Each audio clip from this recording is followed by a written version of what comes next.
Welcome everybody to the Give It Podcast, the podcast for blurs, for nerds. If you have a fandom, you are most certainly welcome here.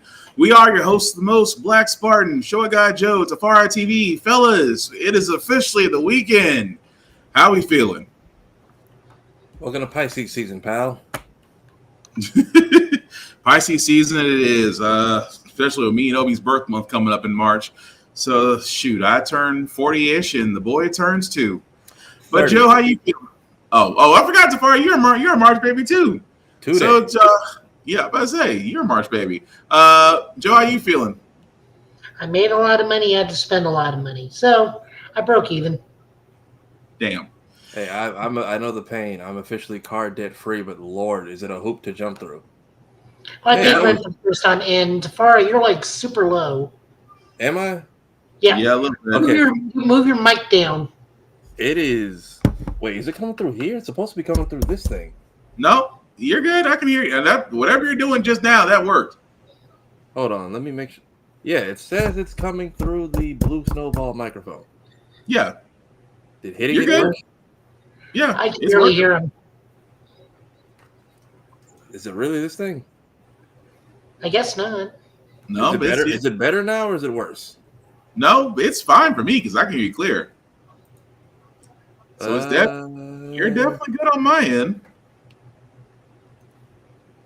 See, this is a wonderful thing about Talk Studio, guys. We switch to a normal format and nothing works. But bear with us, we're gonna get this worked out. But anyway, guys, as you can see, we are a little bit older, which means that we do try to watch our language, but let's be honest, words fly. We do show a lot of movie trailers and video game trailers on this show, guys. But again, sometimes some of these trailers can be a little too graphic for younger viewers, so you've been warned. Outside of that, welcome. So, how do we start this off, guys? Well, we do have a few trailers because we need to have some good news, especially after the way the world is. So how about some Tekken 8? And no, it's not with, and if you think the good news is we're finally getting a Waffle House stage, we're not. According to Mr. Harada, although I don't know, he might have changed his mind. We don't know yet, but for right now, it's a solid no. But what we do have is another character being added to the roster, Anna Williams herself. And if you haven't seen the trailer, here it is.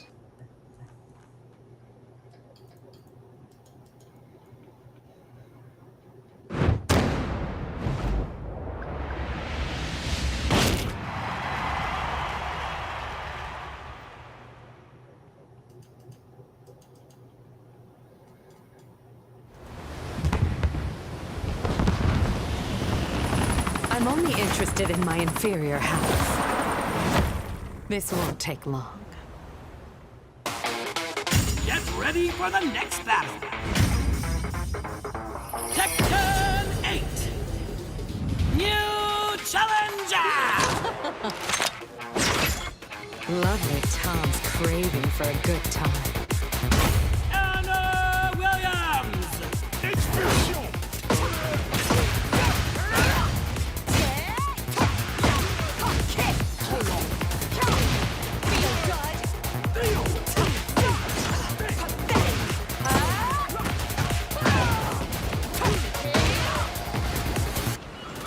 Nie mogłam się doczekać. Zaczynajmy!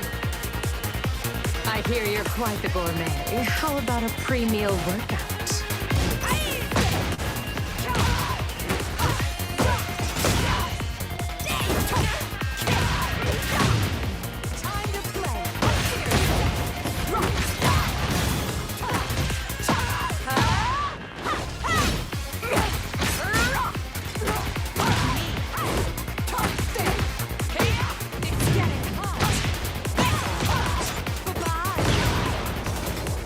I'd love for you to taste my cooking sometime. I'm going to make you pay. Feelings mutual. I love that we're so close, little sis.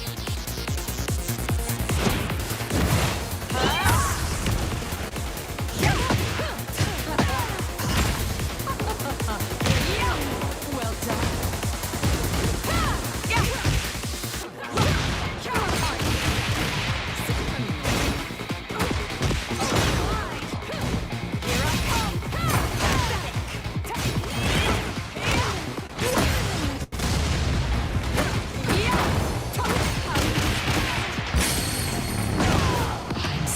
Look at that face of yours. Serves you right. Time to say goodbye. Once and for all. You're done now, you dirty rat.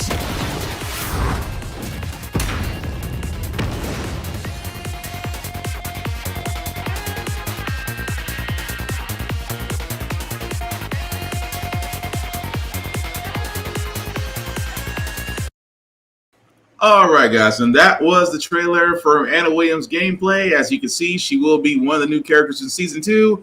If you get early access, it'll be the end of March, but for everybody else, it'll be April 3rd of this year. So, fellas from the Tekken side of the world, are we not surprised that Anna still has rocket launchers, or does this make you want to play her just out of spite against Nina Williams? I was going to say, that's a lot of gunplay for a Tekken character. It really is. Although, the disrespect of getting slapped by a rocket launcher before she fires, that's just, I just feel some type of way about that. But, Joe, what do you think? You muted, Joe. Typical Anna stuff. We just get old Tom, but we have a lot of characters in Tekken 8 using weapons now, in addition to punches and kicks, so this isn't new. It just adds a bit more reach to Anna and a bit more combo enders, I guess, now. Yeah. Although I do gotta give it to her. They did the combo system is still working for her. Although I wasn't, I'm gonna be honest, I wasn't the biggest Anna fan. I'm gonna take some people off. I was Eddie Gordo and I was Jin Kazama. Those were my two mains. But when I did play with her from time to time, she just wasn't my cup of tea as far as the type of fighter that she is. But for all those that are wanting her, you definitely will get her very soon. Outside of that, we do have DareDevil. Again, DareDevil March 1st. March the 4th is not too far off, guys. Matter of fact, that is Tuesday of next week. So, again, this was the DareDevil Born Again is Disney/Marvel's. My name is Matt. Quiet, you. Disney/Marvel's biggest. Well, let's just be honest. This is the one they put all their marbles in. Before we play this last trailer before the premiere next week, guys, any thoughts before we play it? I like the rollout. They're giving us like small 60-second teas. This is like I think one of their longest official Disney House MCU shows. So yeah, this is the one. This show has the longest. This has the longest order of episodes so far. And like I said, feel like this they're giving us a lot, and we still haven't seen anything yet. So I'm excited. True. Joe, what about you? I'm sorry, what? I said anything you want to add before we play the trailer for DareDevil? No, I mean, I'm just waiting for it to come out. Aren't we all? Ain't that the truth? Because for this to be the most anticipated one. But for all those that are wondering, this is the last trailer before next week. So again, enjoy. My name is Matthew Murdoch. There's no further comment at this stage. I'm a lawyer. That's all for now. Thank you. Exactly what kind of a lawyer are you? Really good one.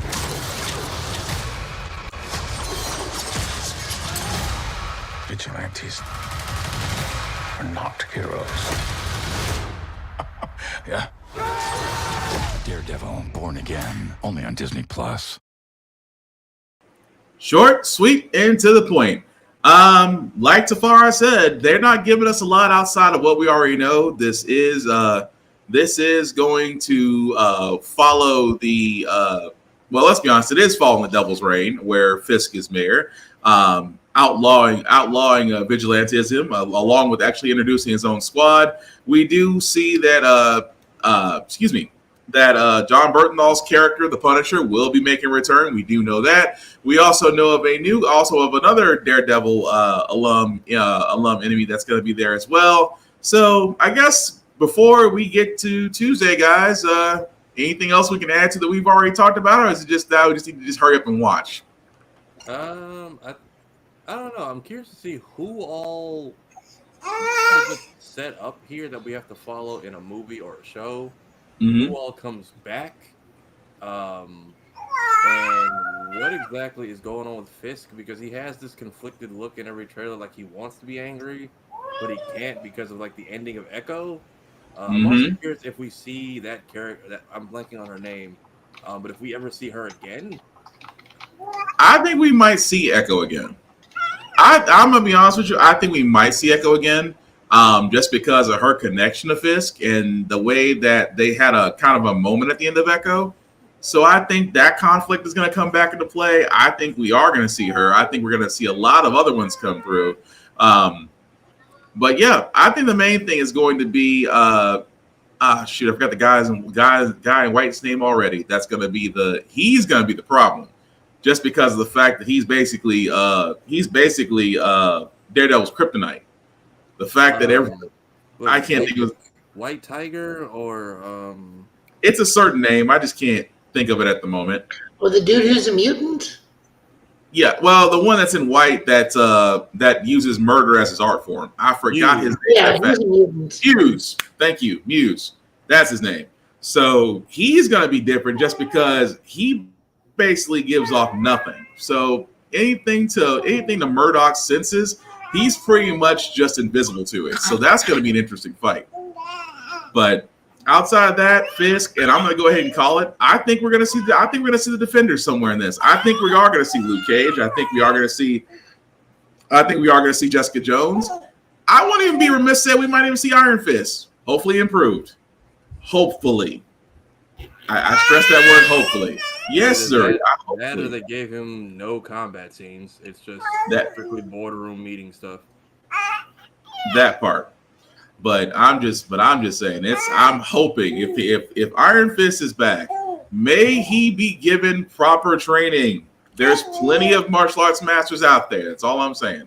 But again, Tuesday, March 4th, we'll all be watching. I think that'll be the one time that Daredevil, for about the next considerable month and a half, it might have the gauntlet. It might actually have it all. But either way. But again, like I said, guys, not a lot really in the trailer side of the world today. Mortal Kombat, Chaos Reigns is, still rolling out what they got left, and we actually get a teaser for a second of what the T100 looks like. And I'm gonna be honest, this is kind of let me play it first before I give my thoughts.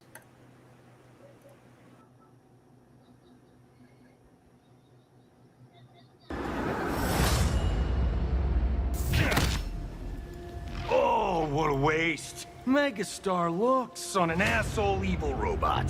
What is a megastar?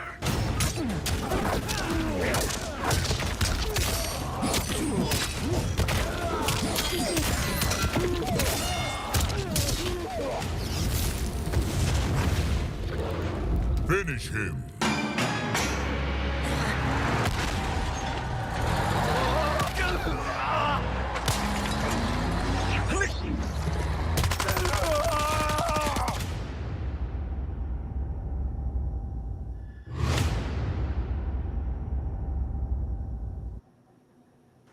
Okay, so guys, that was the teaser trailer for the T100.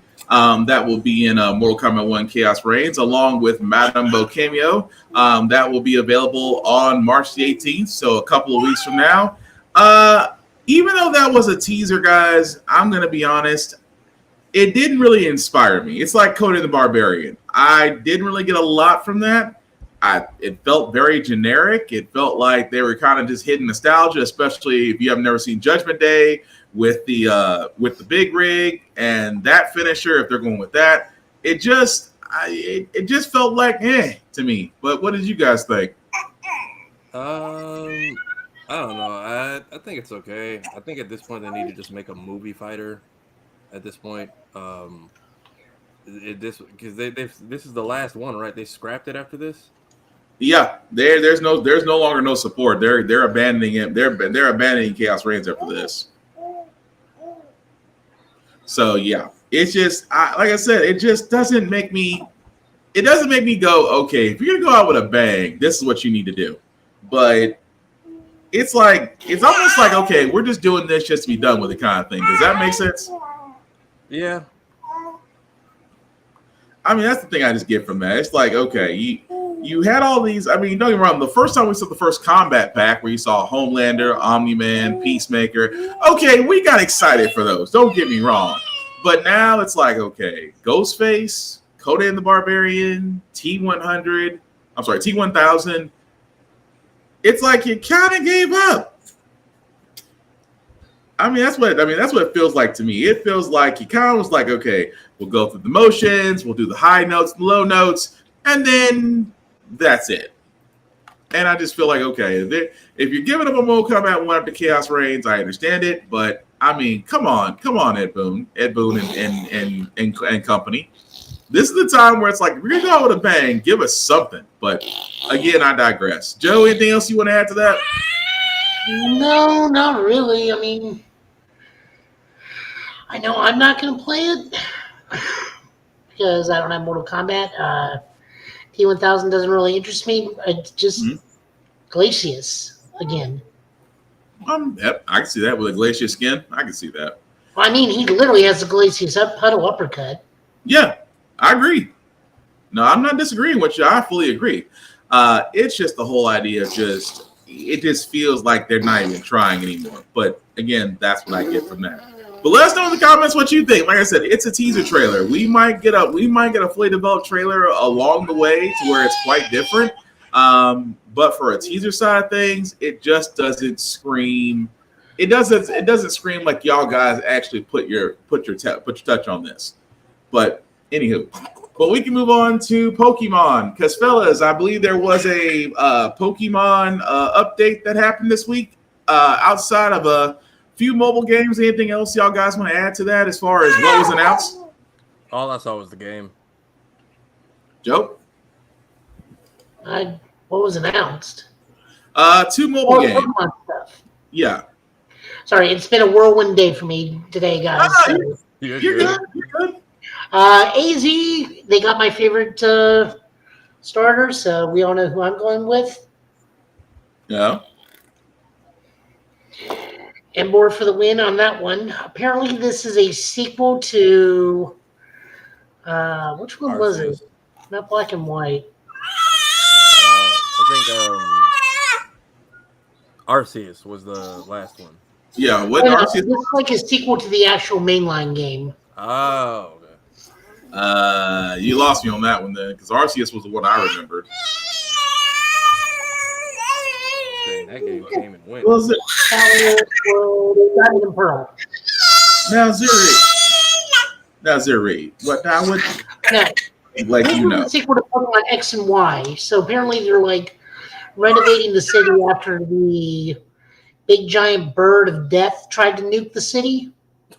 So they're rebuilding it or renovating it. A lot of people, and the main giveaway of the sequel is AZ has his third Pokemon that came back to him and is now running a hotel. Okay. Oh, okay, I did see that. To where yeah, people were like, what makes you think it's a sequel? Because his Pokemon's back. Because in the game, he was searching for that Flabébé for like the whole game, because it was the thing that died during the war that he used the machine to resurrect, and the Pokemon never forgave him for that until it did. All platforms join. So that happened. Wow. Okay. Sorry about that, Joe. Nintendo don't start on cease and desist and stop the whole podcast. Nintendo said no. I'm about to say Nintendo heard you, Joe, and said, we wish you would. Sir, you need to stop spoiling the game. Mm-hmm. Well, I guess that's a sign to play the trailer now, because Nintendo came out of nowhere and said, "We wish you would." So this was a game that they did mention during the conference. It's called Pokemon Legends Z through A.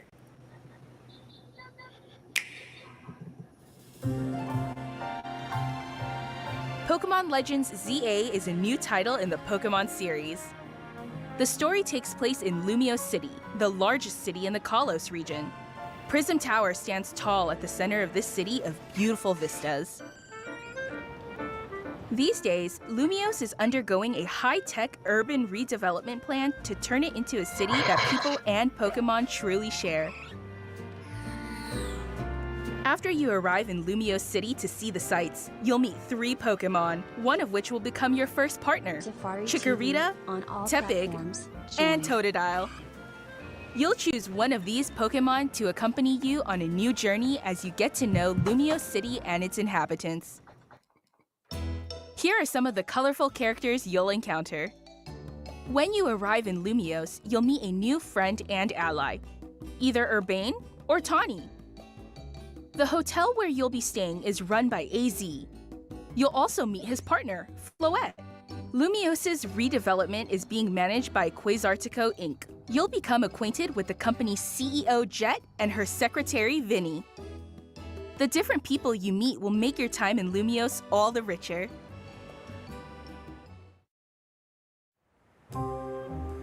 To help people and Pokemon coexist, the city has set up wild zones.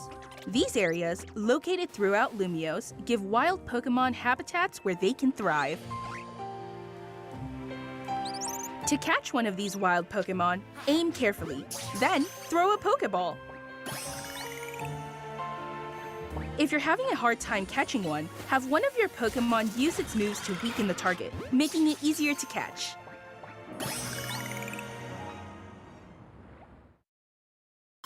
This game offers a style of Pokemon battling not seen in previous titles. Moves can have a longer or shorter reach, or different areas of effect. So choose your timing and positioning carefully to gain the upper hand. Lead your partner Pokemon through battles and dodge incoming attacks. Swap Pokemon if you need to and find the right moment to unleash a move. What's more, certain Pokemon can go beyond evolution by undergoing Mega Evolution. When a trainer's Keystone resonates with the Mega Stone held by their Pokemon, the Pokemon will do more than just change shape. It'll unlock a new level of power, turning the tide of battle in its favor. As Lumiose continues its transformation into a city that belongs to both people and Pokemon, who knows what kinds of encounters and experiences will await you. Pokemon Legends ZA, coming late 2025.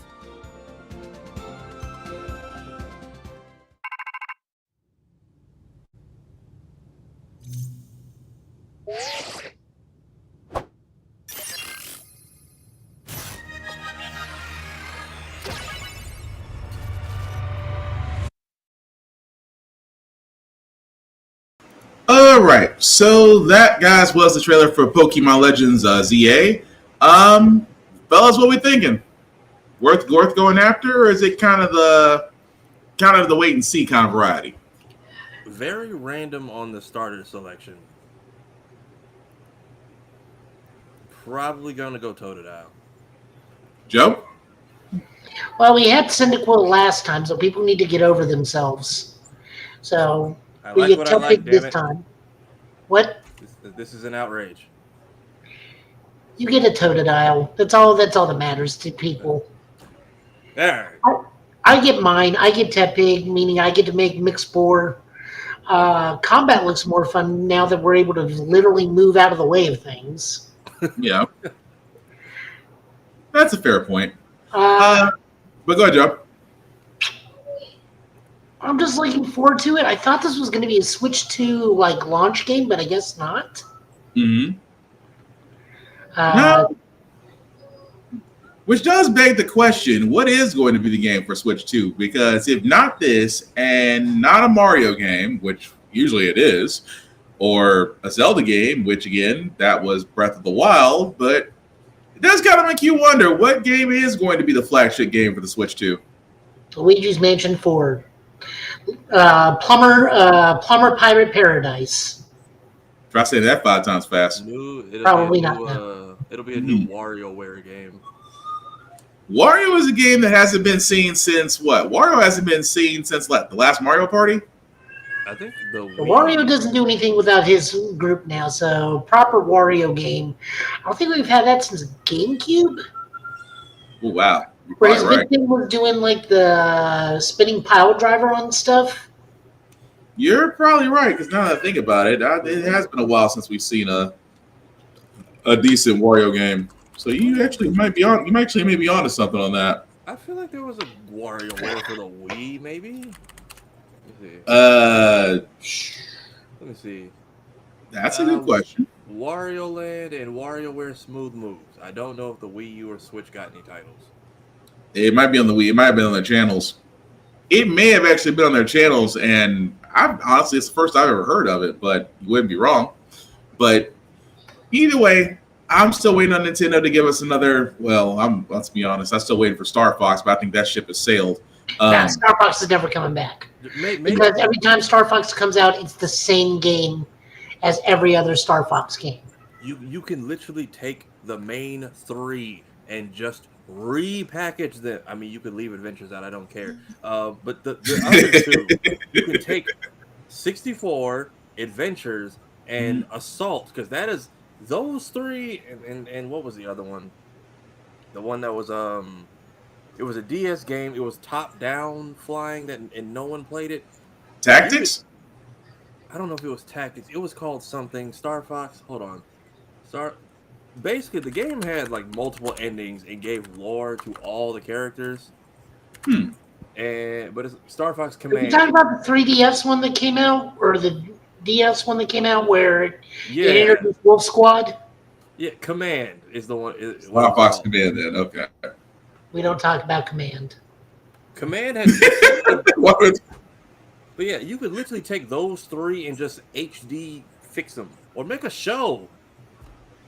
I mean, you can do a game differently, but like I always said, Star Fox 64 to me was the best one because you had the Aqua, you had water missions, you had land missions, you had air missions. So to me, that was as good as it gets. Now, I wish I could have played Assault. I never got a chance to play Assault.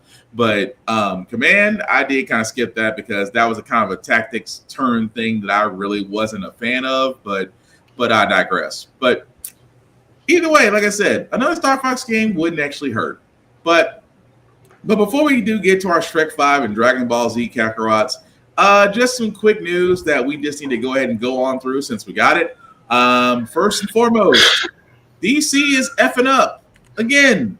The reason why I would say, guys, DC is effing up because they had something that was great and in the pocket, and they kept saying it's going to happen, and it didn't happen. But really quickly, DC is closing 3 studios, and also the open world Wonder Woman game that we thought we did. Say what, Joe? You mean WWB? Yeah, Warner Bros. WB. Well, that too, but Warner Bros. Game Studios. So we do, like I said before, the Wonder Woman game that we saw back at the Game Awards on 2021. We thought it looked great. We were hype about it just because it was different. And now we are being told that Warner Brothers has canceled it along with the 3 studios, Monolith Productions, Player First Games, and Warner Brothers San Diego.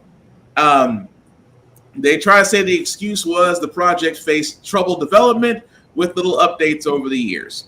Now, here's my thing, and I'm going to say this very clearly.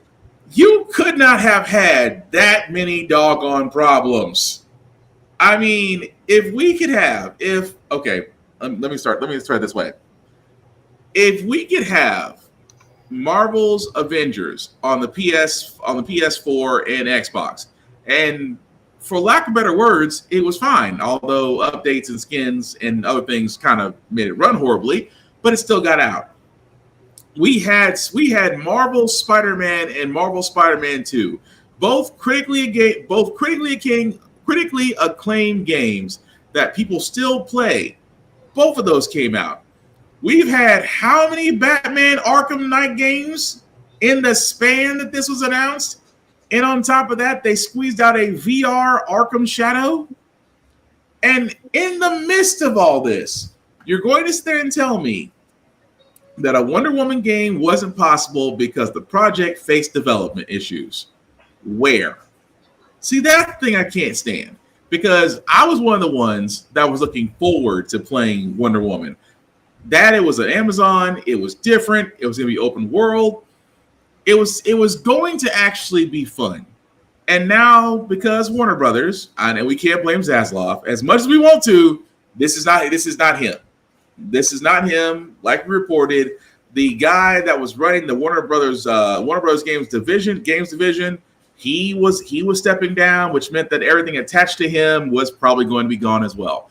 But fellas, even though, and this kind of bleeds into the next story that I got, but the news of this, does it make us feel like Warner Brothers just can't get right until they're finally, dust? Do y'all need some money? In the words of Lucius Fox, do you need some money? I'm starting to wonder about that. I really am, because go ahead, Far. I don't get it. Like, and here's the thing, from what I'm hearing and what I've seen, Arkham Shadow's story is apparently really good. It's just trapped on a console nobody's buying in bulk, to the point where, like a month after it dropped, they were bundling it with the game. Yeah. My friend called me on Christmas because she's like, I don't know anything about these Batman games, but it came with my kid's Meta Quest. Like, explain this to me. I'm like, well, it takes place before anything I've played, so have fun. And and then y'all, we told you, is it because your Suicide Squad game failed after we told you not to make it? And then you logged, you took, what was it, Multiverses, and said, hey, we're just gonna, like, I think your beta technically won a game award, and then you just threw it in the vault that X-Men 97 is trapped in. Pretty much. And just left it there and then brought it out. Like, that game doesn't deserve to get just scrapped the way it is. And apparently there's like dozens of characters that team wanted to put in the game, and they just were brought to a screeching halt, which is probably the first red flag that their jobs were in danger. And that's the part, and that's what I'm saying, that's the part that I've never understood, is how in the world can you have this much hype behind it? And it's like, and me and Joe said this. Me and Joe said this during the Game Awards. Then the following year, Summer of Games, it's like we only heard one instance of this Wonder Woman game, and then it's just been crickets ever since. And that did make us worry, because usually there should be some updates. It's in progress. We have a development. It's in a beta form. You don't get anything. So that kind of signaled like, okay, there is a problem, but there really isn't. It's just like what is it? Now, I'm going to throw this question out there before we move on to the other part of the news that I have on this. Why is it that independent labels, even some companies under Marvel, can do what Warner Brothers cannot figure out how to do themselves? And I mean, I can't say it's not money, because there's plenty of money out there with all the stuff they've cut. But what could have been the problem outside of just zero support? Because that's the only thing in my mind. If there's no support behind the game, very rarely does the game actually get made. Very rarely does the game actually get made to publication and selling. So is the fact that, they just didn't really have a lot of faith in the game, or they just wanted to kill it from the beginning? What you got, Joe? Oh, I actually have to answer this. Or anybody. I'm throwing it out there to the wind. Well, I mean, this falls to the feet of David Haddad, who is the head of WB Games. The past decade, he's made poor choices, chose to dive into live service games when that fad has already come and gone, and no one wants to see a battle pass anymore. He made what was a noble idea with Kill the Justice League, and made everybody the same character despite everybody having their own power sets. I don't understand why Captain Boomerang has an AK-47 when his gimmick is in his name, but we won't get there. You're going to have a hard time competing with Smash no matter what how good the game is. I mean, even Nickelodeon All-Stars only got so far with 2, but like I said, it's hard to compete with Smash.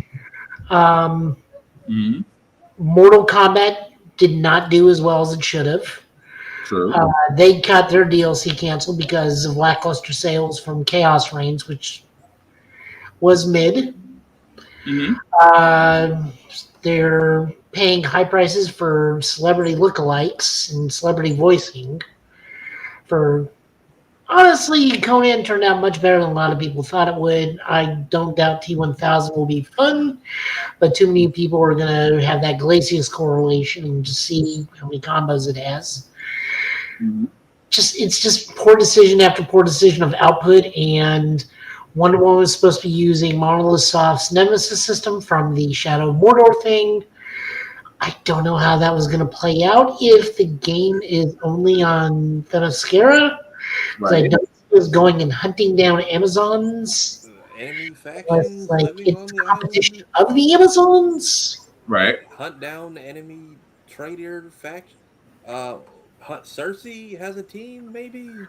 Well, that would have been perfect because there are other tribes of the Amazons that could have been introduced. We don't know when this is set, though. That's the problem.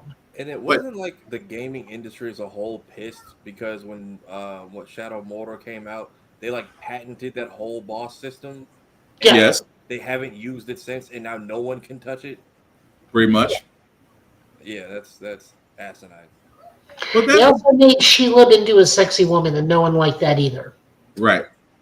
But it just goes to show you though that Wonder Woman game had plenty of potential, which is why I said the next part about the story, because even though they have scrapped the game, I believe there's only one man that could probably save that game in that studio, and that's James Gunn, who has already sat there and said that he would be open to a Marvel's Rivals-like game with DC characters, which the close thing that we do have to Rivals is Injustice outside of Multiverses, which we know that's kind of sunsetting at the moment. But with Injustice, which was probably Warner Brothers' best example of a fighting game with DC characters, I guess. But Gunn could possibly save Wonder Woman if he chooses. But I throw this question out. Should he save this already sinking ship, or should it be scrapped and try again? I think they should at least take notes from him, because depending on how Superman does, which we know it's going to do well, even if it's a bad movie, which I don't think it will be, people are going to at least go see it because this is a hard reset following Blue Beetle. They could at least take notes of what people liked about the game and try to do something. Even the Flash, the Adobe Flash fighters on CartoonNetwork.com used to do good. So I don't know what they can do. They need to do something that isn't what we asked for, or not what we asked for, because Multiverses should be fine. Arkham Shadow's still getting support. Thankfully, it's found its base. Yeah. If they are doing a Batman Beyond game, you better hurry the hell up. I don't know what's going on. At this point, it's a game of, is it going to turn up a profit, or is it a tax write-off? That's the new game. Fair point. Joe? Honestly, I'd say wait and see what it gives us. The Nemesis system sounds cool, but may not be the thing for Wonder Woman. We just don't know what's coming down the line. We need to see what the new Wonder Woman's going to be like first before putting a game out. Because remember, the way James Gunn wants this is whoever is cast as that character is that character in all forms of media. Yeah. True. So we need to see who Wonder Woman is before we start thinking about saving the game. Because that Wonder Woman may not correlate with what the game was. Sure. Can't argue that. I just hope that of all this we do eventually get a Wonder Woman game. But hey, I also hope the Batgirl movie ever gets released from whatever vault it possibly is in. But we will see. I like Coyote versus Acme more than I do Batwoman. And look, I will take both. All I need is somebody just to step away from the vault for 5 minutes. That's all I freaking need. But some other two pieces of news before we get to the rest of our trailers. Keanu Reeves outside the fact of saying that never say never to another John Wick movie, has announced that he is working along with the original writer of Constantine, that they are working on a script for Constantine 2 after basically getting a green light after a pitch to DC Studios. Now, again, it has been quite a while since the first Constantine movie. Of course, Keanu Reeves playing the infamous Hellblazer himself. I do have to ask this question because even though I still say Constantine was a great movie, no disrespect to Matt Ryan, because Matt Ryan killed it as Constantine, even on his... Constantine. Say what? Said Matt Ryan is... Fair. I mean, he did kill it on the NBC show before NBC decided to cancel it a little too early, in my opinion. And he also did great on DC Legends of Tomorrow. Now, my question being to you guys, because they are writing the script for Constantine 2, even though I think it's been well over, I think I want to say at least 10, 15, maybe 20 years. I'm not exactly 100% sure, but I know it's been over 10 years. Would people watch a sequel to the original Constantine, or is it just too far, too gone, or should you just have Matt Ryan do it? I think you could do, especially because like in the animated movies, it's technically the same Constantine in like all 14 universes. So I think you could take Constantine and make him our anchor. You could literally say like catastrophic or just magic shenanigans. He keeps ended up in like the same alternate versions of the same world, and he's been through the Dark Knight. He's been through the Snyderverse. He's here now. I feel like Constantine was received poorly, but I feel like with age, I feel like everyone's come to appreciate that film. Fair. Joe?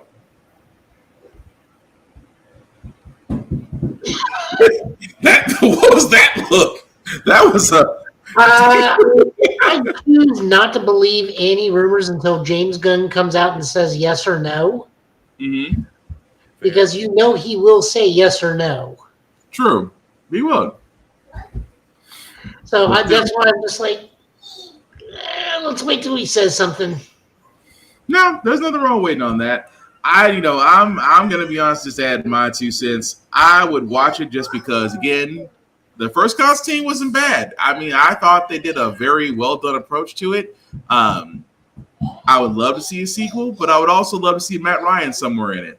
I would love to see Matt Ryan and Keanu Reeves look at each other and be like, "You seem familiar," or give me something that lets me know that you acknowledge both sides of the coin here. According to the comics, Matt Ryan is Constantine, and there's only one Constantine across the multiverse that doesn't look like him, and it's Keanu Reeves. Like everybody all across the multiverse, it's Matt Ryan.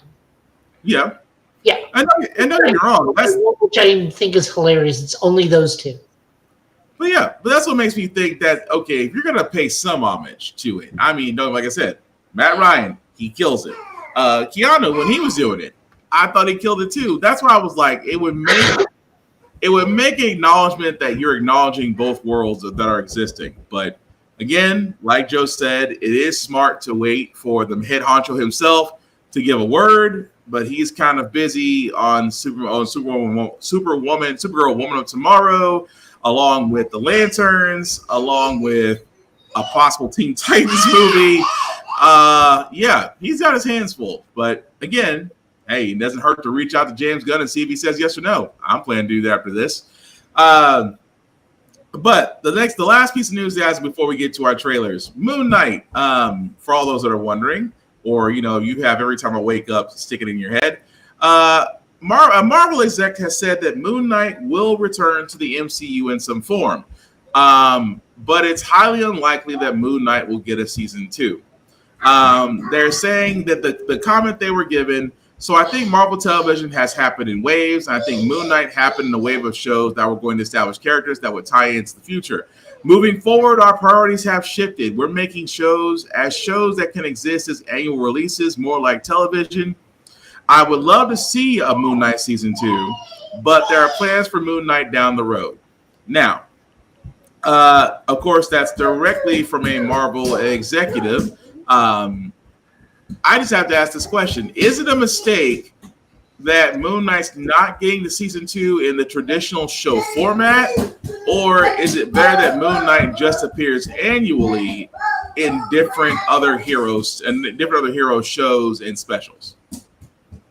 At this point, I don't need everyone to have solo projects. Just if it's gonna be a gap between their next whatever or solo thing or and Marv movie appearance, just it's called the MCU for a reason. Use the letter U. Just again, I say this like Phase 4. Sprinkle them everywhere like you did Wong for no reason whatsoever. None of us complained. It was hilarious when he showed up. Because we get it. He could just sling ring to anywhere he wants. Just do that for anywhere else. I feel like there's enough between Agatha and whatever is going on with Wanda. There's enough to where Blade and Moon Knight could make a few background appearances or offer small guidance to whoever. You could even use that to set up a Midnight Suns run TV special. I mean, y'all did Werewolf by Night, and we still don't get what the hell that was. So, or where that ties in. That'd be hilarious because he could just pop in, and we don't know if he's Mark Jake or Steven. Right. You could or actually, no, we would from the way they dress, but it would just be right. Him in the background walking by, and he's got a mustache like, there's Jake. Yeah. Or like a limo pops by and rolls down. It's him looking very, very Bruce Wayne like. He's like, oh, he just rolled by Steven. Yep. See, I can see that too. So that's what makes me wonder. Oh, it's Miguel. But it does make me wonder that it does make sense, because at first I was like, I did enjoy the television series. I did enjoy the 6 episodes that we got, but it does make sense. Does it, to have them appear in other areas, so to speak, or annually? Because unfortunately, Moon Knight was a part of we're going to throw everything, we're going to throw as much content, but not quality behind it. Not say that Moon Knight season 1 wasn't quality. It heavily was. But it was also looped in with a whole lot of other things that people really didn't like. So I get the whole idea of not immediately saying, well, it's not like we're not getting rid of Moon Knight. It's just the fact that we're just having him applied in different areas, which makes sense. But also, if they want to adapt the current Moon Knight, that would be very, to quote Mr. Dink, very expensive. Yeah, but it would be interesting. I will say that. For the most part. It definitely would be interesting. But Tafara, anything else you want to add to that? No, I'm okay if it doesn't get a season 2. I just, with all the stuff happening on ground level, surface level Marvel, as far as like these Armor Wars and whatever we get out of, because I'm so curious to how Ironheart leads us to a potential Mephisto intermingling. So again, cameos are still good. They don't have to be end credits either. Just give us like a few minutes of what they've been up to and what we can expect. Oh, they did find Wanda, by the way. She's in the new issue of TVA 3. That was still crazy. That you showed that picture. I'm like, so that's where she's been all this time. But we will definitely get into that once that issue appears. But we do have a couple more trailers, guys, before we get to our episode reviews. But nobody saw Shrek 5 coming, but I'm going to be honest, there's a little bit of a problem with Donkey, and I'm not sure if this is a Sonic situation or it's an aging situation. If you have not seen the teaser trailer, you're about to find out. Hey, Magic Mirror, who's the fairest of them all? Why, Shrek, of course. Ah! Ew, Dad! Ooh, Mommy like. Who's making this stuff? Not me! Whoa! Shrek 5, starring Mike Myers, Eddie Murphy, Cameron Diaz, and Zendaya? Oh, damn. Only in theaters, Christmas 2026. Okay, there's a reason why I'm stopping it here, because a lot of people, outside of the fact that Shrek 5 is coming out, and that's great, and that's nice, but a lot of people have a problem with the way Donkey looks, Eddie Murphy's character, to the point to where they're thinking of doing the same thing they did with the first Sonic the Hedgehog movie. to where they basically bullied the studio into sinking more money in and drawing Sonic right. Now, I'm throwing this out there. Is this a Sonic situation to where we all should band together and say Donkey deserves better, or are we trying to say that Donkey has actually aged? Donkey has aged because every movie moves the timeline forward. Right. So if taking into account that there are like supposed to be 5 Shrek kids, if they've all gone and Zendaya's the last baby to leave the house, then technically, no, Donkey's old as hell by now. My thoughts exactly. Tafara? On top of the fact that I guess the models were the same, but the animation was different for the last 2 Puss in Boots movies and the show. So, and even in those, he mentions he's basically been away from far away for a long time. And at the end of the last movie, it shows them going back to the kingdom, which is like a teaser for Shrek 5. So, and I get it. I didn't think anything was wrong, and I didn't notice it was an issue till people said something. Somebody said Donkey looks like Kai Cenat. There was... Damn.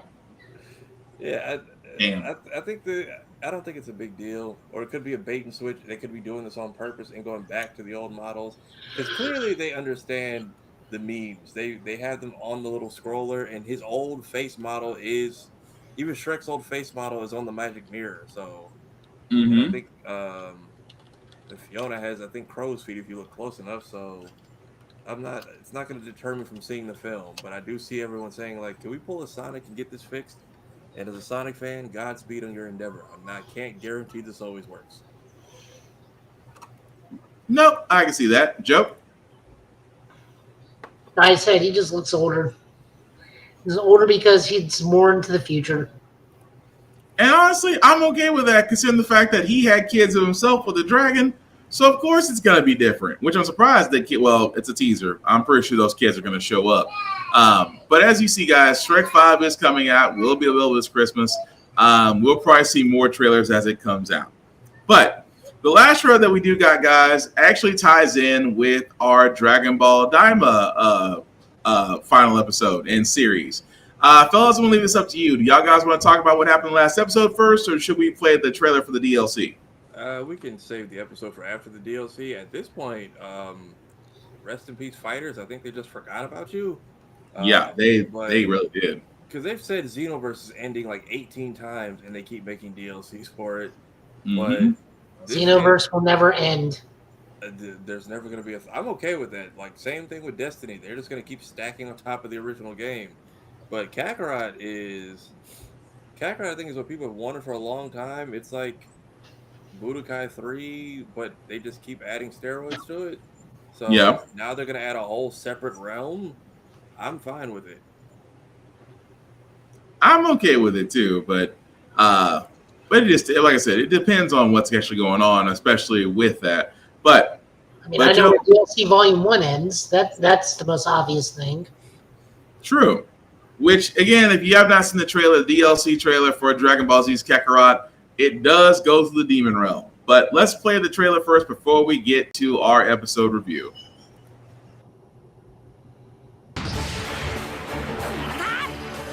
そんな力を持っているとはな。ありゃ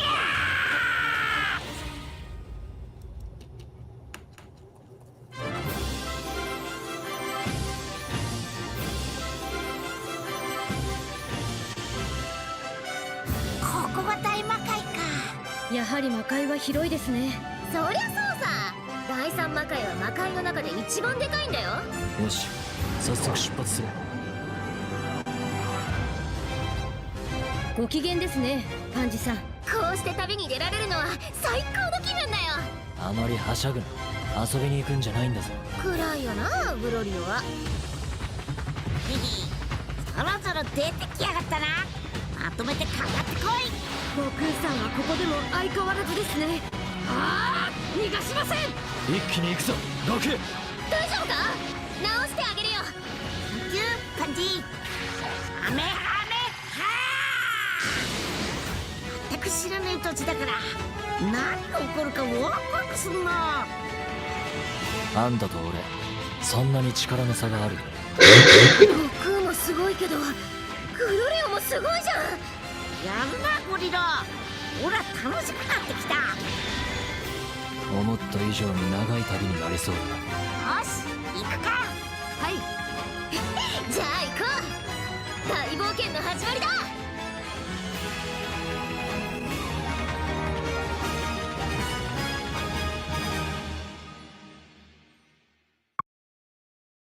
All right, guys, and as you can see, that was the trailer for part 1 of the Diamond Edition DLC, Adventure Through the Demon Realm for Dragon Ball Z Kakarot, which kind of leads into, well, the last review that we have for Diamond, since it did wrap up this week with episode 20. I'm going to go around the bend here, fellas. What do we think of the last episode? They were very much on some, hey, gave you everything you asked for. Figure out the lore for yourself. Okay, bye. Pretty much. They really did kind of just sit there and just let you just hang out there with it. But said we will let you have fun. I gave you what you want. As I leave, feel free to argue amongst yourselves for eternity. Yeah, that's the crazy part. But Joe, what'd you think? Great way to honor him on the day of his death. Mm-hmm. Ending the series same day he passed. Mm-hmm. The ending was probably the best part. The fight was gorgeous, but this was much better story wise than it was than the last couple episodes, where it's just been really pretty to look at, but very lacking in story. And not having a lot of unearned story elements to it, but this one was really good. I loved how it wrapped up. I loved the after credit sequence, which was hilarious. We got those for sale. I sold one a long time ago. Give you a deal since they don't sell well. I love that the fusion bugs were like a total red herring. Mm-hmm. Everyone's so mad about that. I also love that everybody that is up Gohan's butt still never got shown. Guys are going to have to get over that. No Gohan. Sorry. He's off studying in high school. I blame Chi-Chi. I was saying I blame Chi-Chi, but go ahead.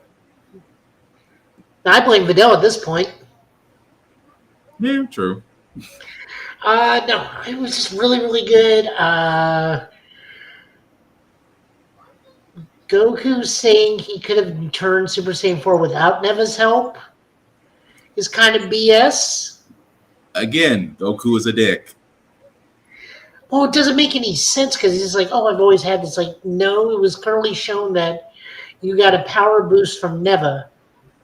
So Neva gave you this form. He just said, you just got used to it. You didn't ask pull it out of the platform for no reason. Yeah, I was training really hard after Boo. I'm like, you were training so hard you can grow your tail back whenever you want? I was hoping to see Tails come back at all or pass the energy to Vegeta so he could do it, but I blamed both their transformations on... Now remember, he's not Super Saiyan 3, he's Ultra Vegeta 1. Oh, right. If they make that, because I've still played the mobile game, if they make that a playable card, I will laugh my ass off. Oh, it's coming, Dokkan. You know it is. I will put it this way. I sat there and said it beforehand. Goku sat there knowing that he can go Super Saiyan 4. This is how I know Goku. Goku incessantly puts people's lives in danger just to see what he can actually do. Goku is a freaking menace. Now, he did have a Kamehameha so powerful, punch through all 3 levels of the demon world. True. I thought we were going to get a Dragon Fist and finally make that canon, but that never happened. That's what I thought he was doing when the last Kamehameha. I thought we were getting a Dragon Fist. I got excited, but puncturing the hole through that, yeah. No movie only. I thought we were finally going to get the red Kamehameha that we always get in the video game. That would be interesting. The red Kamehameha. The old games, they differentiate the 10 times versus the normal. The 10 times was always red. Yeah. I guess we get burning Kamehameha. I guess that's a thing. I'm wondering why that never happened again. But that goes. But again, it's like, how do you have the ability? Because that's what I mean. But I can understand Vegeta. Something, people always said they can never understand Vegeta. I can, because Goku will sit there, let you struggle, and then all of a sudden remember, oh yeah, I forgot I can do this, and straight into a form where even Vegeta's like, you had this the entire doggone time, and could have saved herself a whole lot of trouble. I can understand why Vegeta's angry now, because Goku holds off on stuff. I think he could tap into it, but it wasn't until he got the power boost from Neva he could like fully do it. Yeah, I fully blame Demon Realm energy for that, because even the Super Saiyan 3 transformation, it was very much when he showed up, it was like, well, since they both like to fight so much, and then suddenly they were both able to pull it off. Mm-hmm. Yeah, but we actually saw Kid Vegeta constantly working out in the background during the opening of the series. Yeah. So I believe he was training non-stops ever since he saw Super Saiyan 3. The other thing is we need to talk about the best character in this whole series, Ku. Yeah, coming in clutch at the very end with the book. Man. That man earned his title. That's all I'm there and say. And suddenly has a brain just at the end of the show. It's like the most. No, he's always had the brain. It's Du that's the dumb one. Yeah. Okay. No, Ku even like, when he fights the dumb guy, he's like, "Yeah, I can't beat him, but I can run errands for you real fast. And I can remember things." I fully was expecting someone to jokingly come up and literally just knock, knock, knock, and just call it a day. And sure enough, that's exactly what he did with the book. Yeah. The thing that bothered me about that is they're in the middle of a beam energy ball beam struggle. Why did Piccolo not just jump in right then? Mm-hmm. I don't know either. Especially if he can stretch, you don't even need to physically be there. Right. But I mean, we got Ku, which is great, and then making everybody a minister. But everybody that he makes a minister like has a good reason for being a minister. Hey, that's the best way. That's how you open up a King's Court. He's like, everybody was here I could trust to do this. And then, of course, we see as they're imprisoning him, we see the other guy. I can't think of his name to save my life right now. No, my favorite part was what is his name? The dude with the hat. He had the belt. Oh, the guy who's been driving them around the whole show. Yes. Yeah. What is with him and all the awkward line deliveries? No, but I love that how Ku asks, like, does anyone else want to be a minister? Me. Okay, no more ministers. He made sure to get. The quota was filled. I'll give him that. But no. But you guys are right. This was a nice ending to Daima. It needed to just be a one-shot run. I still hope that we get the Moro arc. I still we get the Moro arc just to wrap up Super, because I think one of the goofiest things. I still think we should get that arc just to wrap up Super. Why? So you guys can start complaining about it midway through? No, look. There will be full-on arguments when Super Saiyan Susanoo comes out. There was already that in the manga, but I very much am here for, and please don't skip past it. I get it. It's the Saiyan Saga Forever show, but like, let the Earthlings have their moment. Like Yamcha getting his redemption, everybody get it. The fact that like you couldn't just superpower your way out of this, you actually had to learn other techniques and stuff. I think Yamcha's going to be for the forever whipping boy. I think he will never go. That's the thing. He wasn't for one saga. He actually got like a redeeming chapter. So in a way that I always kind of hoped they would do if the Saiyans ever came back, it would probably be like, hey, same challenge that Raditz offered Goku, 100 bodies, or we're claiming this place. And the Z Fighters all got to fend off one territory by themselves. They pretty much made each person a general with their own squad. And that was actually pretty cool. Until Moro comes up and it's like, hey, superpowers are cool, but magic is still a thing. And I saw a little bit of it here in the Demon Realm, which I fully take as the excuse for everyone's power-ups. I fully believe Namekian magic is what helped. And I also like that he at least opened the door. Yeah. Like, hey, if any other scattered Namek out here want to come home, we'll give them that option because we do have another one out there who's in the Granola arc. True. I mean, I can see that too, but it just, like I said, I can't. I see Joe's point. Some people are going to probably wind up complaining during that arc, but it's the last. The moment he becomes young is just a retread of Cell Saga. Right. And don't get me wrong, I understand it. I still want to see it because it's the last one. Like, I don't think Super should go past that. Super should wrap up as it is. We remember it. We remember it as it was. I don't think we need to continue it going. I don't think we need another tournament of power. I just think we need to wrap it up and lay it to rest. Well, I think Moro is good. I think it should go to Granola the Survivor because if you want to go and end it with how that last chapter did with all the characters basically saying goodbye to us, Black Frieza on the horizon, Goku is somewhat getting to reconnect with his father after all these years. Right. Goku forgetting he has a grandchild. Right, that part. So, it's like, who's Pan? Your grandchild. All right. He said it in Daima. He's like, you're a dad. He's like, I have two. I wasn't really involved though.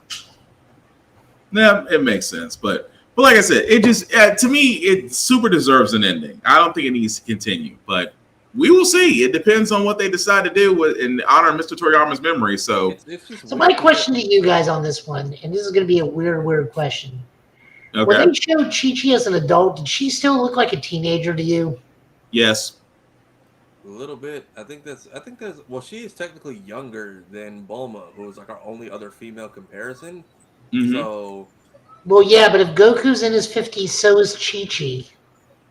Is she? Which always goes to say Chi-Chi's not human. I've also forgot that they're only a few years apart, but the height difference was always so ridiculous. Yeah. Which is hilarious because they were the same height almost the entire time. Mm-hmm. Even in OG Dragon Ball, when they got married, they were roughly the same height. And then they went through the same growth spurt leading up to the last World Tournament. Right. Yeah, that's what I'm saying. When they got married, they were roughly the same height still. I still say Chi-Chi's not human. That's just me. Because she doesn't age. They gave everybody like that nice shiny filter to them towards the end of the and I'm guessing Bulma lost her bugs on the way home because you wished for a BBL last movie. So what? That part.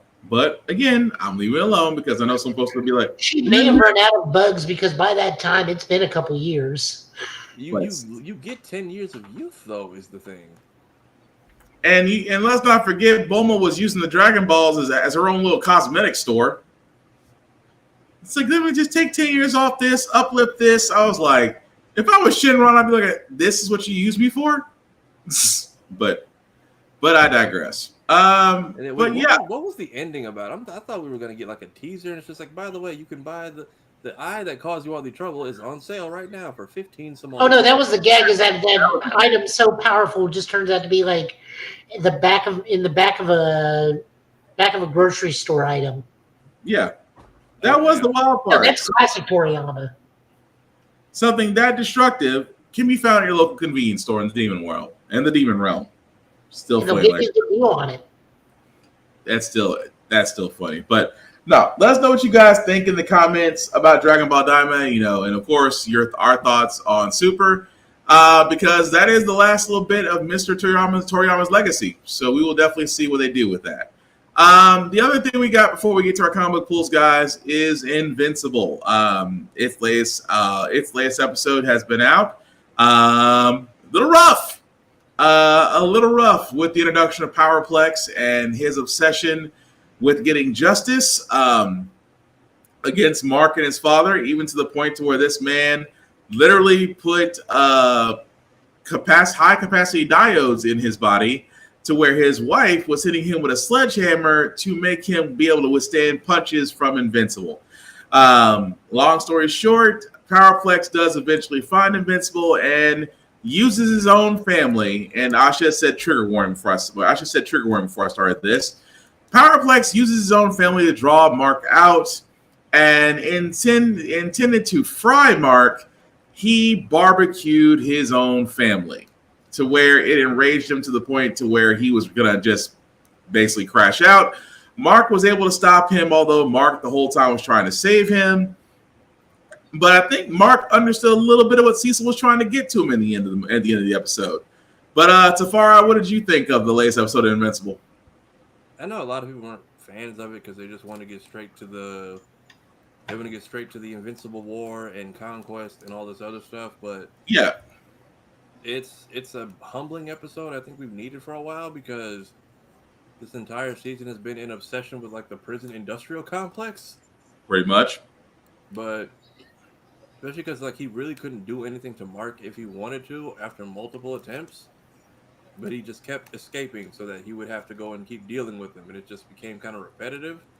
But yeah, the end result with his family ending up like that was the saddest part, and I kind of felt it coming. Mm-hmm. Same with Rex. Good Lord, death flags everywhere. This is good. Your life is between him and Shrinking Ray, because she's not supposed to be around. Like, one of you is not. Life is going too calmly for both of you right now. And then whatever the hell Rudy's up to, that it's also sketch as hell. Yeah, it makes me think that the beginning of the end is coming. It's like with this Invincible War coming up, it does make you wonder exactly who's going to be around, because this is also written by, keep people forgetting, Robert Kirkman was writing Invincible, so he also wrote The Walking Dead. Please do not assume everybody is going to live. I'm just saying. But this was a nice episode because we left Alan and Omni-Man back on the ship where Battle Beast is still currently fighting, so hopefully we'll get back to that. And at the same time, like Tafari said, the Invincible War coming up, along with that scene, which I hope to God they don't do. But I forgot, doesn't that happen like a lot later than this? Like, isn't he with him and Eve are like engaged or married or about to have a kid? Right along with the Conquest War. So right along it happens. Yeah, it happens in Conquest. I was gonna say it's like weird. I don't know. When I try to like read up on the comics, it's such a headache because it's like it seems all over the place. Yeah. So, I don't know. I'm curious to how much time is about to get covered in these last 2 episodes. That too, but also I'm not gonna lie, it freaks me out to think exactly what they may do. But we will find out because this season 3 is not too far off from wrapping up. But yeah, let us know in the comments what you think. So not a lot this week, guys, because again, slow week. We're going into March. Outside of March Madness and a lot of us having birthdays and whatnot. Hopefully other stuff comes up. We do know BlurredCon is definitely happening next week, Tafar, if I'm right. Yep. So get in early next Thursday, and then Friday, Saturday, Sunday, it shall be a time. Yeah. So if you are in the area for BlurredCon, definitely check it out. But for the rest of us who can't, that we'll shed tears on, hey, have some fun for us. But before we get to our comic book pool, guys, we always do want to show love to Rick's Comic City, Nashville's #1 place for comic books, for Funko Pops, for collectibles, you name it, they got it. 2 locations, Nashville, Tennessee, Clarksville, Tennessee, and their website at rickscomiccity.com. Let them know the guys at GetBit sent you. It doesn't get you any discounts, but you see us on their television, so they show us love. We want to show love to them back. Also, guys, I know, not to be political, today was an economic blackout. That being said, still support your local libraries. Support your independent bookstores. Please, oh please, avoid the national chains if you can. But you do have mom and pop bookstores. You do have mom and pop comic book stores. You have your libraries to where everything is kept up to date, even video games. Libraries carry video games. People don't believe me until they go to the library and actually see it. But keep going to these places, guys, because again, not to get political, we are trying to be a positive change. And sometimes the only way you can be a positive change is to hit somebody's paychecks and pocketbooks. So again, guys, support your local comic book stores, support your independent bookstores, support your local libraries. take a chance to go to Rick's Comic City if you are in the Nashville or Clarksville area. You will miss them when they are gone. But that being said, let me know when you're ready, Joe, with the comic book pulls. But yeah, outside of that, as we're waiting for that, so I know Tafari, you said you're going to be at BlurCon. Are they still doing the advertisements for BlurCon? I think we just talked about archiving those today since we're in the last week, and we're still trying to get stuff from the people that actually paid for it, which is like 5 people. I know Lainey's working on her stuff right now, and I think we're waiting on one other company, and then it's just a matter of getting that stuff in. We're just gonna archive it for now. We'll probably bring it back for whatever the next event is, rather than just throw it away. So yeah, I think we paused on purchases, just await the final production, waiting to get stuff so we can make thank you posts and banners and all that good doodad stuff. Gotcha. Because I was about to bring up the tier system, but hey, since that's sunset, next time, guys, definitely join us here at Blur Station. But Joe, I do see that you have your stuff up, sir. So whenever you're ready.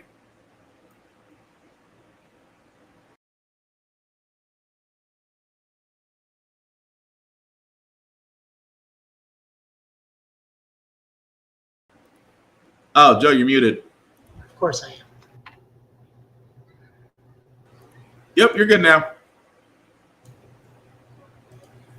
We got Absolute Wonder Woman number 5. This finishes out the first arc of Absolute Wonder Woman. It's been written by Kelly Thompson, art by Hayden Sherman, colors by Jordi Belair. Diana finds a way to defeat the giant chaos creature through magic and transformation.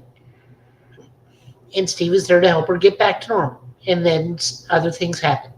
I'm keeping this one vague only because this is a finale and I don't want to spoil that. Fair enough. Definitely was a good issue itself. A little bit of humor. Again, can't go into it because it spoils the story. But yeah, I liked it. It was a nice little finale. Finale for now. She will be back because this is just the end of the first arc. Next up, we got Green Lantern number 20, where their power to this is kind of kicking off the new storyline. Hal is dealing with someone who's having a really bad day on a planet to the point where they become a Red Lantern. Meanwhile, the main story is now kicked over to Kyle, thank God, along with Connor Kent Superboy and Odyssey, who is the intergalactic thief that they released. They are going and raiding the tomb of a source wall god for item of power when they are interrupted by Starbreaker and the Sorrows. So we get to see how Kyle and Connor deal with that next issue. I loved it, but of course, I'm going to be biased since I'm a Kyle fan. Now, Jordan stuff, pretty okay. Feel really bad for the Red Lantern dude because it was one of those make a Joker kind of bad days this dude was having, except instead of insanity, rage, that channels a Red Lantern. Interesting. I'll have to go back and read that episode. Also, I love the entire time they are raiding. Kyle's team is raiding the tomb. Kyle has the Indiana Jones fedora and bullwhip on him at all times as constructs. Nice. And Connor just looks like, my God, you're a nerd. Hey, it is never nerdy to not rock a fedora, but that's just me. I'm sorry, go ahead. Yeah, no, I really liked it. Yeah, I'm going to have to go back and read that one because that sounded pretty. Starbreaker and the Sorrow versus Kyle and Superboy. So they are calling him the Sorrow. Okay, that makes sense. This is written by Jeremy Adams, art by Jack Herbert, colors by Romulo Fernando Jr. Definitely pick up Green Lantern now. It's been consistently good, and they're getting ready to separate out between Green Lantern and Green Lantern Corps very shortly in March. So we will be checking on that. Nice. Okay. Jumping over into Marvel, we were picking up for where we were last time with the X-Men, where Scott's dad's come back and immediately aliens kidnap Scott, so Alpha Flight has to assist the X-Men this issue. Honestly, it's a pretty fun issue. Oh, yeah, it is definitely funny, especially the fact of Puck wanting to say a few choice words. I was like, yep, that's about right. That's about right. Written by Jed McKay, pencils by Netho Diaz, inkers by Sean Parsons and Livesay, and colors by First Cifuentes Sojo. Mm-hmm. Just a side note, we are losing 3 X books. We are losing NYX. Ms. Marvel will be spun out into Giant Size. The team on Giant Size X-Men, X Factor, and X Force are all being canceled soon.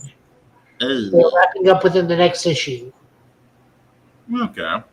Which is kind of fine. I can see, like, I didn't want to read X Factor or X Force after they killed Surge, and the only reason I was reading it because my other 2 favorites, Betsy and Rachel, were in it because I love Excalibur, but this is not Excalibur.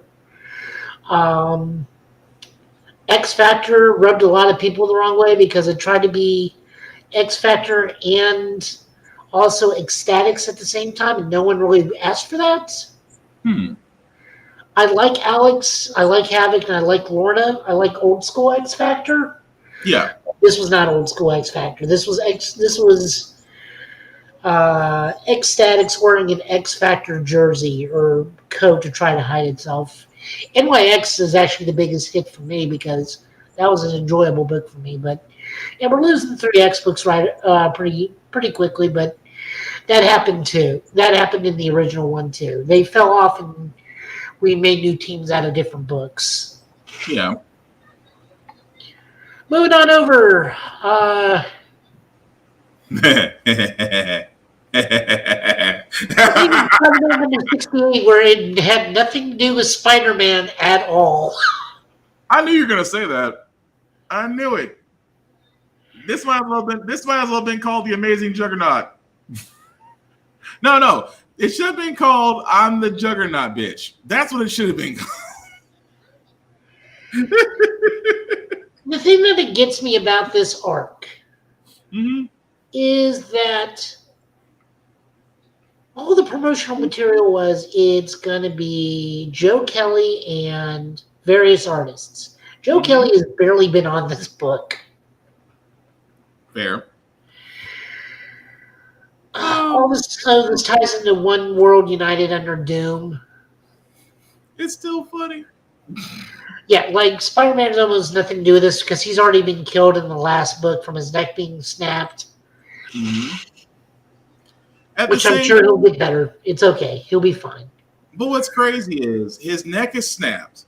He's already. I'm sorry. I'm spoiling the book. Never mind. Sorry. I'm spoiling the book. Nope. Go ahead, Joe. It's a big Juggernaut book and about his relationship with Sidorak. Yeah, but I didn't. I was going to go into what happened in the previous book. That's why I was like, let me shut up. I do say I love the fact that Juggernaut has learned over the years that when they remove his helmet, he has another helmet underneath. Hey, prep work. I mean, yeah. Although he sat there and told off his god. That was the funny part. And they actually chronicle that Sidorak was mildly entertained enough to restore his powers. After he then got cussed out by his one avatar, he's like, hey, either help me or get off your big red ass and do it yourself. Damn. Oh, I love that part. Meanwhile, on the infinitely better Ultimate Spider-Man, written by Jonathan Hickman, art by Martichetto, and colors by Matt Wilson. Peter and Harry are still in the Savage Land being hunted by Kraven, although now Mole Man is helping them because Kraven start to endanger the inhabitants of the Savage Land. Meanwhile, Richard meets the new Black Cat, Felicia Hardy, and they start talking and realizing, oh, we have stuff in common. Peter does get back and tells Mary Jane, like, we need to leave. They know everything. We're not safe. Although I do love the fact that Felicia and Richard just had a moment like you're what are you 15, 16, 15? So you're 15, 17 and a half. I just love how Venom was the voice of reason. Like, she just told you everything about her. Who's your dad? Venom's like, No. Venom was like boundaries a little bit. Although I do give it the way they're doing Kraven in this. This Kraven in this story would have been a lot better than the Kraven in the movie. I'll be honest with you. I know no shade to Mr. Johnson, but this Kraven in this issue matches up to what he actually is. Yeah. But that's just me. But I love this issue. Love the fact that Spider-Man just realizing his Spidey sense, but not realizing his Spidey sense. That was interesting. Moving on over, we're looking at Radiant Black. This is written by Kyle Higgins and Joe Clark, art by Eduardo Frigato, colors by Rod Fernandez. This starts the new chapter for Radiant Black. We are picking up from the Cataclysm War. Marshall's just trying to live his life as a superhero and as a single dude. And just tries to go through the motions. Although I love the fact that now there's a different. And again, if you actually didn't read the Radiant War, highly recommend that you do, because there's a lot of background story before you get to this, because this goes to a whole nother arc. So definitely, if you have not read the war, I forgot what they called it. Help me out. Thank you. If you have not read that, I highly recommend that you do, just because it will clear up a lot of stuff. Otherwise, this story already, I'm liking it, just because it's a different art. But then again, ever since Joe introduced me to Radiant Black, I've never had any complaints about the series. Yeah. But no, it's good. I definitely would recommend anybody to read it.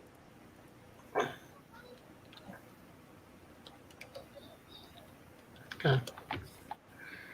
G.I. Joe number 4. This is written by Joshua Williamson, art by Tom Riley, and colors by Jordi Belair. Somebody gotta have a talk with you. Captured by Cobra because they fought Tomax and Zaymont and lost. Now they're prisoners, and the plot is moving forward. All I gotta say is somebody need to talk to Duke.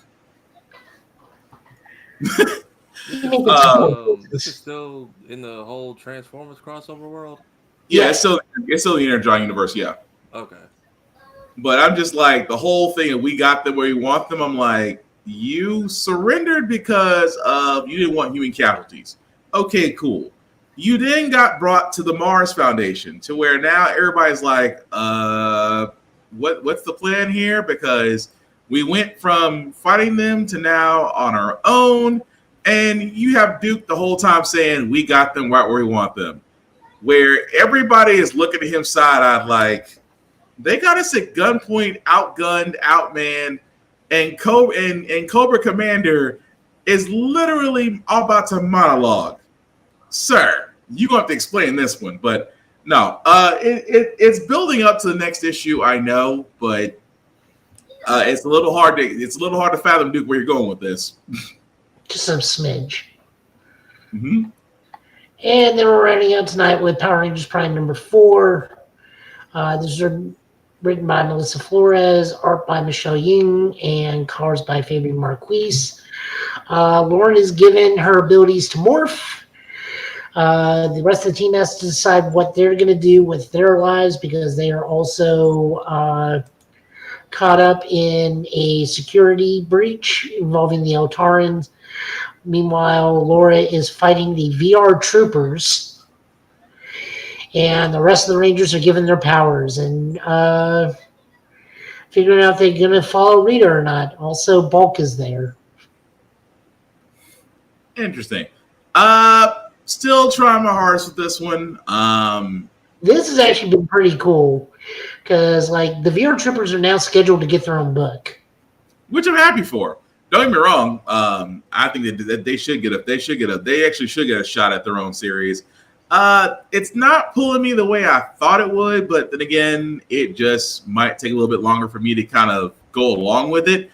But Still not put. I mean, it's not to the point to where I'm like, okay, it's not for me. It's just kind of waiting for my gotcha moment, if that makes sense. But still would highly recommend because, again, Power Rangers series don't get as much love as they should. So highly would recommend anybody out there, if you're on the fence about it, at least give it a good 3 issues before you make up your mind. Plus, this is a different kind of Power Rangers. This is like in a world where it's a crime to be a Ranger. But if you're a trooper, you're on the right side of the law. Which is still weird. I want to know how they're going to play the Big Bad Beetleborgs in this. You know it's coming. No, honest to God, I really do want to see what they do. If they can find some way to incorporate the Beetleborgs, because, like, you're incorporating the VR Troopers really well in this. Right. Because they're like glorified shock troops that the government is sponsoring. I would be interested myself, but we'll see. If they do Beetleborgs, I'm just curious how it's just gonna be interesting. I'll just leave it at that. Maybe it's the Riot Squad. Damn. Maybe. I mean, not wrong. You wouldn't be wrong. They keep saying the VR Troopers can't do it, bring in the Beetleborgs. Make them kind of like peacemakers. Maybe they'll put him in his, they'll be put in his DLC and Rita's Rewind. It could be. You know what? You know what? Now that I think about it, Tafari, that possibly could happen if it works out that way. Because didn't they add hold on, Mutant Mayhem? They added one of the Battletoads, I think. Yeah. I want to say Rash got added. Let me see. Who do they add in here? Wait, no, I'm not Mutant Mayhem. Shredder's Revenge. They've only ever officially crossed over with Masked Rider in the show. Yeah. Because the Beetleborg was just the Shadow Borg and the Green Beetleborg as a costume, as a mutant general from the Machine Empire during the Wild Force era. Okay, that wasn't really them. It was Mona Lisa and Mondo Gecko that went. That's girlfriend of Mondo Gecko. Yeah. But either way, I can see that. But yeah, thank you, Joe, for the comic book pulls, as usual. So as we wrap up, guys, let you know that we do thank you for liking, for watching, for letting people know this is live, for sharing, because none of this cannot be done without your support. We thank you very much. That being said, Tafari, I know next week you're going to be a Blur concert, but still want to let people know what you're doing. Yeah, I have a lot more free time the next few days. Gonna try to get through Sly Cooper 3. I also played the Stanley Parable the other day. What even is that? It's Severance, the video game, from what I've been told, and whoever's the narrator, I think you deserve an award for how much of a smartass you are. Yeah, trying to get through Sly 3. Couple videos dropping the next few days. Second to last episode of the Convention Survival Guide is tomorrow. Dragon Ball tribute that I put away a year ago drops tomorrow. Because I did one a year ago, and you guys sent me so much stuff afterwards, I felt the need to put it on a different one. Another video dropping on Sunday. I'm trying to think what other stuff I got going on. Yeah, and then BlurredCon next weekend. We just announced some of the people from the upcoming Ianu cartoon will be there. Janelle Monáe will be there promoting a project. I believe they just announced a Nollywood actor that's also going to be in the building. Nice. Hellspawn and the crew are premiering these new Predator cosplays they've been working on all year. So, see if Toonrific Tariq is going to be there. Who is it? Who? Toonrific Tariq. They've been announcing stuff all day, so that I probably just missed that. Let me see if I know that name. But yeah, they've been, because we're a week out, so they've been dropping all the oh yeah, and then one of the people from Reed Shannon from Arcane just got announced too. Nice. All right. So thank you for that, sir. Joe, I know you're nicely moved and settled in, but want to let people know what you're doing, sir? Oh, the game dropped, right? Yes. Oh, that's where he's going to be after this. Monster Wilds and giving his impression next week. But that's true. I'll be in bed after this. Well, that up to you, sir. But let me know what you're doing.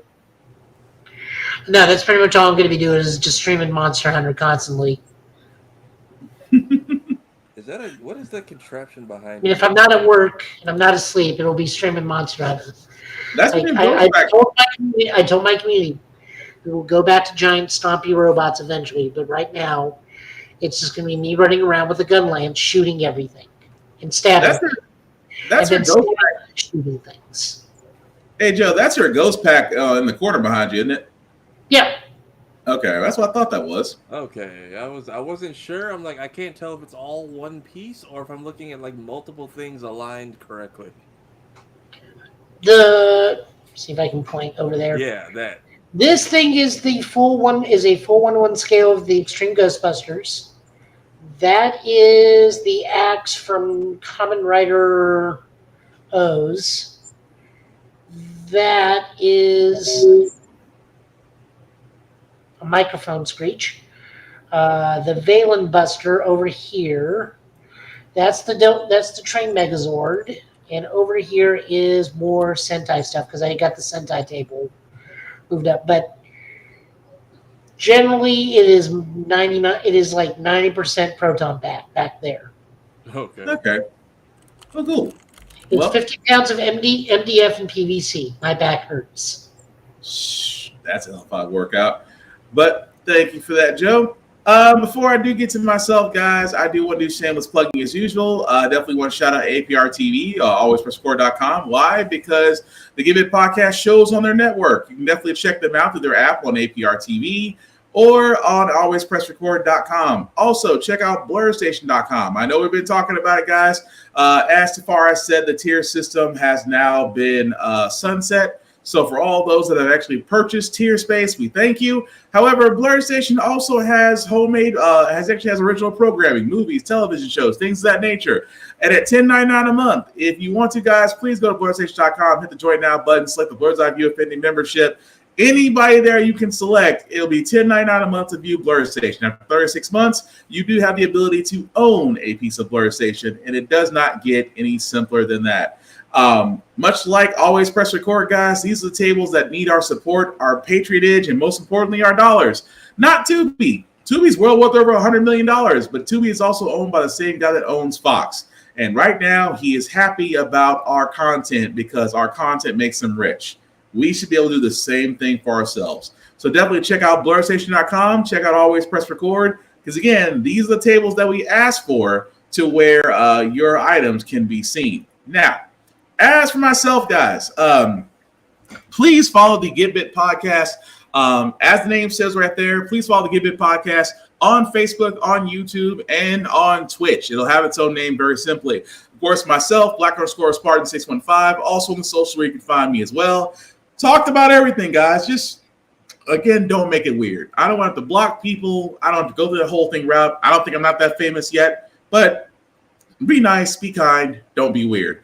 Outside of that, I will hopefully be joining everybody else very soon as I hope to get my capture card and video set up because I do want to re-enter the fighting games, competitions and shooters and things of that nature. Now that I have a little bit more time, now that the kiddos are getting a little bit older. So hopefully when all that gets set up, I will give more information as that comes along. But yes, we are still in the middle of an economic blackout. So please, guys, shop small, shop independent for now if you can. I understand situations. I understand, if you got kids, make sure they get fed. Completely get it. But shop small because right now the independent scene is where we need to be at. These national chain stores, things of that nature, they can take a day. Just being honest with you. Outside of that, guys, I do have the simple rules I have for myself because, like I said, BlurCon coming up, which means con season is kicking back in high gear again. 3 simple rules. Respect the cosplayer at all times. Please wash your ass, guys. I cannot tell you enough that we are still in the middle of a flu and cold season, and now measles. So again, wash your ass. Again, please take care of yourselves. Clean clothes, clean hair. Help us get the germ count down because I have kids. My kids are walking petri dishes, which means if they get sick, I get sick. So do us all a favor. Be clean. And the last rule that I have for myself is I have for everybody else, guys. In a world right now, and I mean a world that is completely cold, be nice, be kind, talk and share your fandoms. Don't be a dick, and we'll all be cool. But as we wrap this up, guys, for us to call it a wonderful evening here, again, the last things I'll say, guys, is please check on your loved ones. Do something for yourself for peace. Do something that makes you happy and smile. At the same time, band together. Go out, touch grass, whatever you want to do. But do it nicely and do it kindly. And again, share your fandoms. Fellas, anything left to say before we call it a night? Car payment free. It's fantastic. Congratulations, sir. I know how that feels. In that last payment go through. You can't wait to say. Anyway, congratulations, Tafara. Joe, any last words? It's like, hey, I want to get rid of my debt, and they're just like, hold up, we need to talk about this first. I was like, why? If there's a fee for me to call you, just take the money and leave me alone. I'm like, you got what you wanted. I got what I wanted. Now we must depart. Joe, any last words for the night, sir? I get to cook tomorrow because I finally have pots and pans. It's the little and thing. That is a beautiful thing. He's been Tafari. I've been Will. That's been Joe. That's been the Give It Podcast for the night, guys. We will see you all later. Take care of yourselves and each other. I promise we'll get through this. Peace.